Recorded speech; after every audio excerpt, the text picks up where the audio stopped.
Hey everybody, this is Vince Miller. Thank you so much for joining me for another one of our devotionals. I'm glad you're here. By the way, I want to give a quick shout out to Barry Luxembourg and Michael Mitchell from Jacksonville, Florida, who coming out of last year's retreat in Florida, worked together to develop a reentry program into life for prisoners. So if you've wondered if your money toward these guys coming to our retreats is making a difference, it has. They started a reentry program for men who are exiting prison and coming back into life as we know it. So thank you guys for your investment in them.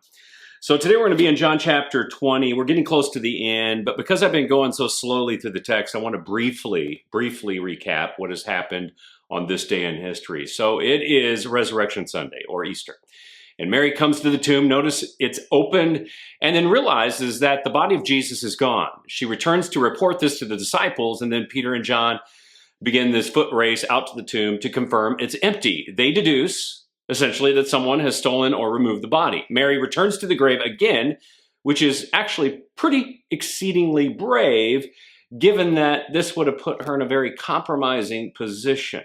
This time, she discovers two angels and Jesus, who was raised from the dead. Then she returns to report the all-important message, Jesus is alive, to the disciples, and that he is going to the Father and wants to see them as well. Then next, we read this in verses 19 down through 21. It reads, on the evening of that day, the first day of the week, the doors being locked where the disciples were for fear of the Jews, so they're afraid of what might happen to them, Jesus came and stood among them and said to them, peace be with you. When he had said this, he showed them his hands and his side. Then the disciples were glad when they saw the Lord. Jesus said to them again, peace be with you, as the Father has sent me, even so I am sending you.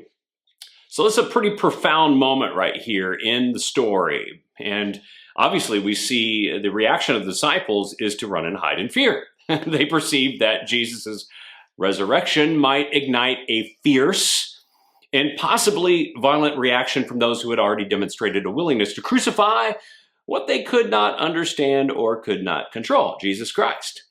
And honestly, I'll say this, that's probably what I would have done too. I would have run and hidden fear. I would have locked the doors just like them and debated the testimony of Mary, who was very insistent on what she saw. I would have even inflated the situation in my mind and cowered in the corner as well. But in this cowering moment of cowardice, Jesus shows up. Locked doors and behind solid walls. It means nothing to the resurrected Jesus. He just enters the room and says, peace be with you. And he declares it not once, but twice. It was spoken both as a greeting and as a promise. And then their fears and distress turn to unbelievable gladness and joy. Jesus was alive and standing in their presence, but then he gives them a fearless mission. He commands them, I imagine, pointing them toward that locked door of fear, declaring, as the Father has sent me, even so I am sending you. And this is Jesus. He's always pointing his followers toward new boundaries of faith, right?